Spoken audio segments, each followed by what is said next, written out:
بسم اللہ الرحمن الرحیم۔ السلام علیکم ورحمۃ اللہ وبرکاتہ۔ استغفر اللہ پڑھنے کے کیا کیا فائدے ہیں؟ استغفر اللہ پڑھنے کی فضیلت کیا ہے؟ یہ سب ہم قرآن و سنت کی روشنی میں بتائیں گے۔ ہماری باتیں کوئی قصے کہانیاں نہیں کہ جن کو گھڑا گیا ہے، یہ رب کے قرآن اور رسول اللہ صلی اللہ علیہ وآلہ وسلم کے فرمان سے لی گئی ہیں۔ محترم ناظرین، بحیثیت انسان ہم کمزور اور گنہگار ہیں۔ دن میں نامعلوم ہم سے کتنے گناہ ہو جاتے ہیں۔ آنکھ سے گناہ ہو سکتا ہے، کان سے گناہ ہو سکتا ہے، زبان سے گناہ ہو سکتا ہے، دل میں غلط سوچنے سے گناہ ہو سکتا ہے۔ ہر لمحے ہم سے گناہ سرزد ہوتے رہتے ہیں۔ اس لیے اٹھتے بیٹھتے چلتے پھرتے استغفر اللہ کہا کریں۔ استغفر اللہ کہہ کر دل میں یہ تصور کیا کریں، یا اللہ جو گناہ میری آنکھوں سے سرزد ہوئے ہیں ان کو معاف فرما دے۔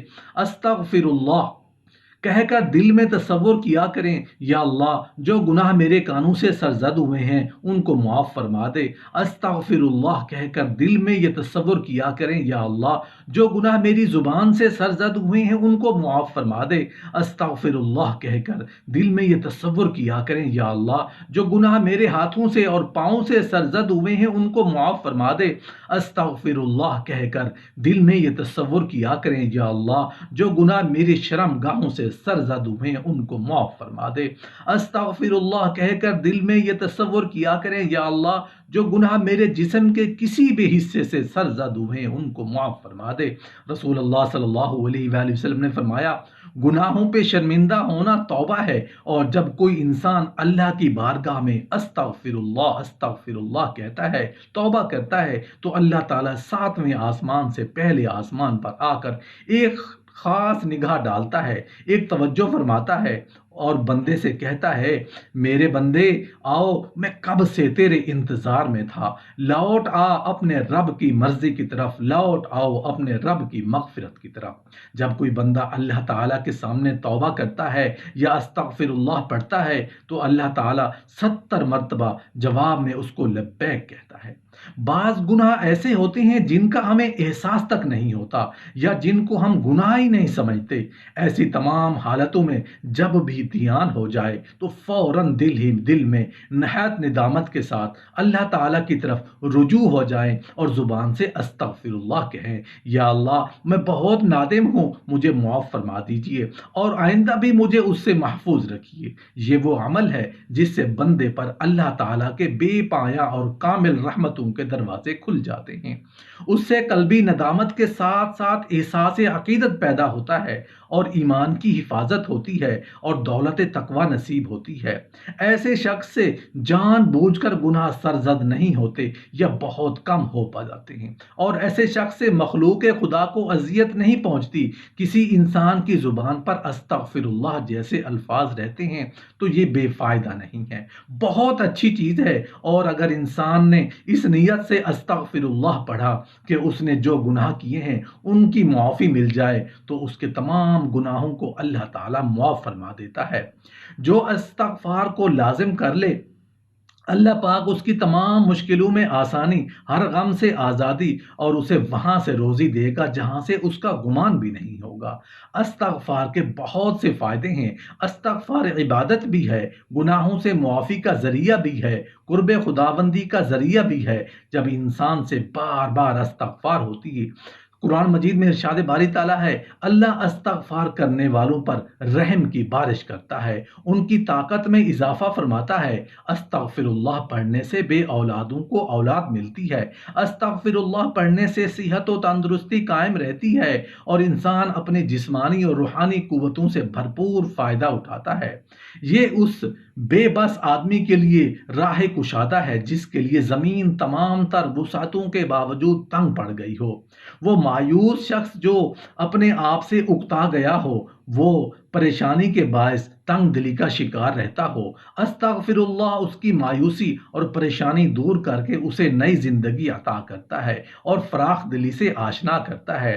جب انسان استغفر اللہ کہتا ہے، چاہے وہ دل سے کہے یا زبان سے کہے، ہونٹ ہلا کر استغفر اللہ کہے یا بن ہونٹ ہلائے دل کی گہرائی سے استغفر اللہ کہتا رہے، تو رفتہ رفتہ قدرتی طور پر اللہ کی طرف سے گناہ کرتے ہوئے شرم آنے لگے گی، اور رحمت خداوندی کی وسعت کا اندازہ ہوگا کہ میں کتنے گناہ کر رہا ہوں اور وہ کس قدر نواز رہے ہیں۔ اور جس کے دل میں ہر وقت اپنی غلطیوں کا احساس اور گناہوں پر ندامت ہو، اس کے دل میں کبھی بھی کبر اور بڑائی پیدا نہیں ہوگی، اور نہ ہی تقوی کا غرور پیدا ہوگا، کیونکہ جتنی عبادات کی ہوں گی اس سے زیادہ اپنے گناہ یاد آئیں گے۔ قرآن پاک میں استغفار کا اللہ تعالیٰ نے کہاں کا ذکر کیا ہے؟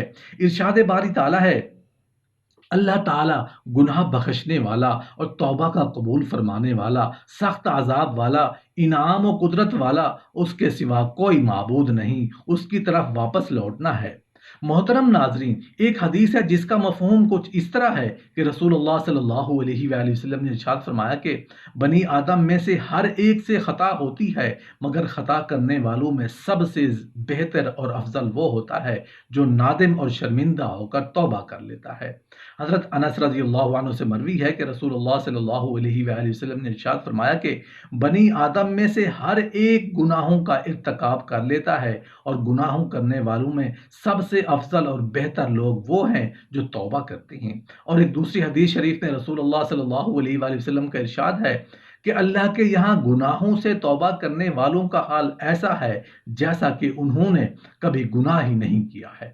بالفرض اگر گناہ کرتے کرتے اس کا نام جہنمیوں کی فہرست میں درج ہو چکا ہے، تو توبہ کے ذریعے سے وہاں سے اس کا نام کٹوا دیا جاتا ہے اور اہل جنت کی فہرست میں اس کا نام درج کر دیا جاتا ہے۔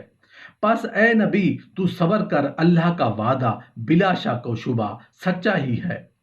تو اپنے گناہ کی معافی مانگتا رہے اور صبح و شام اپنے پروردگار کی تسبیح و حمد بیان کرتا رہے۔ اللہ تعالیٰ سے بخشش مانگو، بے شک اللہ تعالیٰ بخشش کرنے والا، مہربانی کرنے والا ہے۔ تو اپنے رب کی تسبیح کرنے لگ حمد کے ساتھ اور اس سے مغفرت کی دعا مانگ، بے شک وہ بڑا ہی توبہ کرنے والا ہے۔ اے میرے رب، مجھے معاف فرما اور مجھ پر رجوع فرما، یقیناً تو بہت رجوع فرمانے والا، بخشنے والا۔ ارشاد باری تعالیٰ ہے جس کا ترجمہ ہے، اور وہ لوگ جب کسی برائی کا ارتکاب کر لیتے ہیں یا اپنی جانوں پر ظلم کر بیٹھتے ہیں تو اللہ کو یاد کرتے ہیں۔ ارشاد باری تعالیٰ ہے، اللہ تعالیٰ اپنی موجودگی میں ان کو عذاب دینے والا نہیں، اور اسی طرح اللہ ان کو عذاب نہیں دے گا جب کہ وہ بخشش مانگنے والے ہوں۔ جو شخص کسی برائی کا ارتکاب کرے، اپنے نفس پر ظلم کرے اور پھر اللہ سے بخشش طلب کرے، تو وہ اللہ کو بہت بخشنے والا، نہایت مہربان ہے۔ پھر تم بھی وہیں سے واپس آ جاؤ جہاں سے لوگ واپس آتے ہیں، اور اللہ تعالیٰ سے بخشش مانگو، بے شک اللہ تعالیٰ بخشنے والا، نہایت رحم کرنے والا ہے۔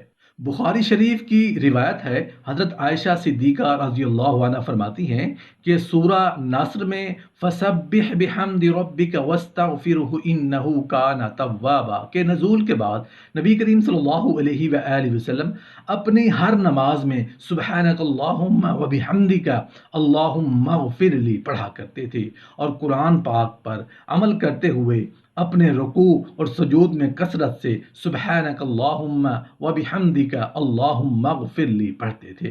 نبی کریم صلی اللہ علیہ وآلہ وسلم ایک ایک مجلس میں 100 مرتبہ اللہ سے استغفار کرتے تھے، باوجود اس بات کے کہ اللہ تعالیٰ نے ان کے اگلے پچھلے تمام گناہوں کو معاف کر دیا تھا۔